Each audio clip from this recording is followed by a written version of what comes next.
Hello again, first graders. Our next story that we are going to read is on page 154 in our books. And it looks like over here it's called On the Job with Dr. Martha Smith. So we're first going to go over our word power, but look at the pictures. What do we see? We see animals, right? I see a dog, a bunny. Think about those pictures of what this story might be about. So our words to remember are any, doctor, busy, care, ate, and took. It says, Dr. Smith is a vet. She takes care of animals. She is there when any pets need help. She took care of my puppy when he got sick. Dr. Smith is very busy today. She has treated 8 dogs and 8 cats. Wow. What's 8 plus 8? How many animals altogether? All right, so let's start our story. On the Job with Dr. Martha Smith by Claire Daniel. So this genre is nonfiction. Sometimes an author interviews a person to get more information to share. So this story is real, about a real person named Dr. Smith. So throughout the story, look for questions and answers and information about a vet's work at an animal shelter. Let's start. Dr. Martha Smith is a vet at an animal shelter. Dr. Smith: Hi, you picked a good day to come. We will be busy. We have 20 new animals today. Wow, 20. So this shows you right here that Dr. Smith is the one saying this.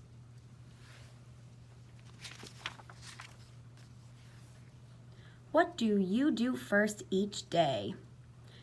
Dr. Smith says, I check to see if any of those new animals are sick. I look at their eyes and ears. Sometimes I give them shots. Come and meet a special cat.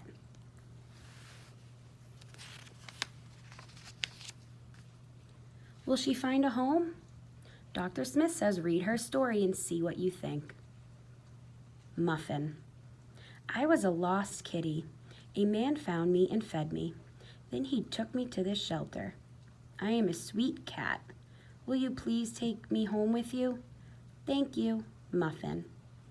So this is a fun little note that Dr. Smith made about Muffin.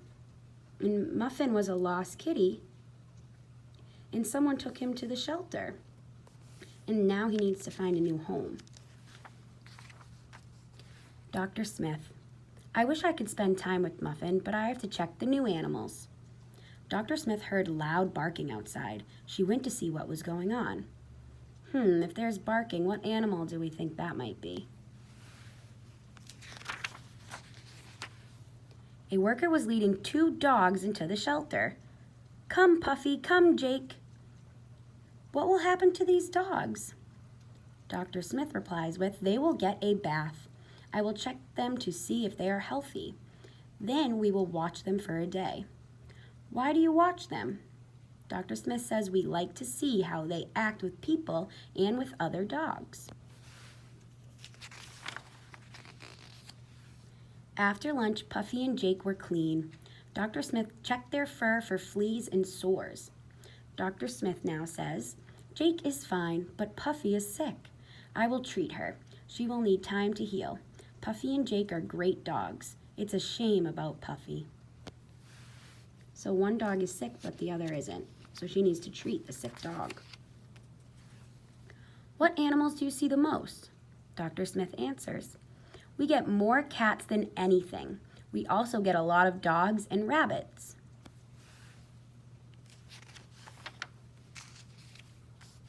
Why do people bring their pets here? Why don't they just keep them?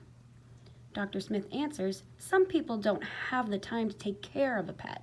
People need to think about what kind of pet they can take care of before they get one. So before you get a pet, you got to make sure you can take care of him and feed them. It was 6 o'clock. I thanked Dr. Smith. She said she would call me in 8 weeks to tell me about Puffy and the animals. This is what we said. Dr. Smith called me saying, I have good news. A man adopted Jake 2 days after you left. That's wonderful. What happened to Muffin? She left the same day I saw you. So these animals got adopted by someone. I'm glad about Jake and Muffin. How is Puffy? Dr. Smith says, Puffy is much better. She is as strong as Jake now. The best news is that Jake's owner called looking for a new pet. He is going to take Puffy. Now Puffy and Jake can be together. So our think and response questions are, what does Dr. Smith do for the animals at the shelter? Think about it. What does she do for them there? Number 2, did Muffin really write her own story? Can a cat write her story? If not, who do you think wrote the story for her? Number 3, do you think Puffy and Jake will be happy in their new home? Why? Would you like to be a vet? Why or why not? Some people want to be a vet when they grow up, so if you want to be one, think about it. Why would you want to be one? And the last question, how does the author let Dr. Smith tell her own story? So for that last question, look back in the story and see. Someone's asking a question and then Dr. Smith is answering it, right? So she's telling her own story through answering those questions. Well, I hope you enjoyed your story today. I will see you all soon. Bye.